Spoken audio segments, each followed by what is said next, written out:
when we're looking at the hardship and the ease, we always, again, we say, why is it that this person who's a disbeliever, who speaks ill about the deen, who does this and that, why is it that this person has such an easy life? And why is it that that believer has such a difficult life? Let's actually switch the equation. Here's the scenario. The most famous scholar who explains Sahih al-Bukhari is Ibn Hajar al-Asqalani. Great scholar.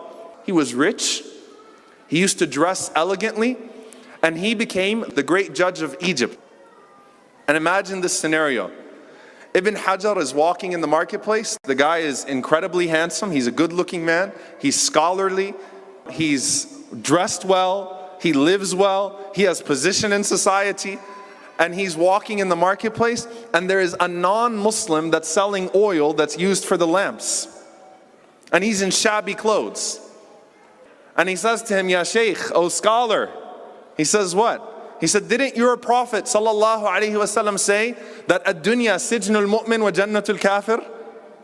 This world is a prison for the believer and a paradise for the disbeliever? He said, yes. He said, so what Jannah am I in and what prison are you in? Seriously, look at me and look at you. I reject Allah. I don't care about this stuff. I don't care about your religion. And I'm living in this misery, in these shabby clothes, trying to make way, selling oil for people's lamps. And you, mashallah, scholar, alim, la hijrata ba'd al-fath. There is no explanation after Bukhari, after your explanation apparently. You're amazing. And you live like this? What prison are you in? And what Jannah am I in? Seriously. The equation has been switched. The disbeliever is asking the believer, how come you live so well and I live so bad if the Prophet ﷺ said that it's supposed to be the opposite? And Ibn Hajar rahimahullah, he responded and he says, أنا بنسبة لما أرجوه في الآخرة من نعيم كأني في سجن. He said, as for me, comparing that which I have to that which I expect from Allah in the hereafter, I feel like I'm in a prison. Subhanallah. That which I expect and desire and that which I hope Allah will give me in the hereafter, I feel like I'm in a prison. He says, وَأَنْتَ بِنِسْبَةِ لِمَا يُعَدُّ مِنَ الْعَذَابِ لِأَمْثَالِكَ كَأَنَّكَ فِي جَنَّةٍ.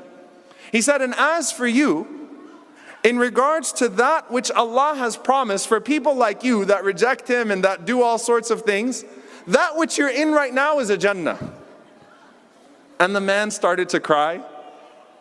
And he came to Ibn Hajar rahimahullah ta'ala and he actually accepted Islam.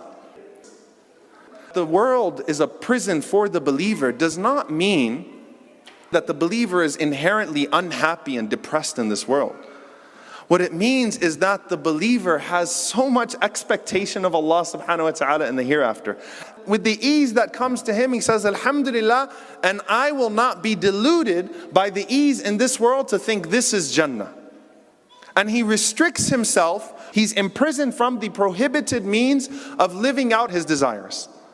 Whereas the person on the other side, who continues to reject Allah subhanahu wa ta'ala and still lives a harsh life, even if Allah gave that person a palace, they would still be unhappy. They would still be in their own Jannah, but in the spiritual sense, they'd be in a prison.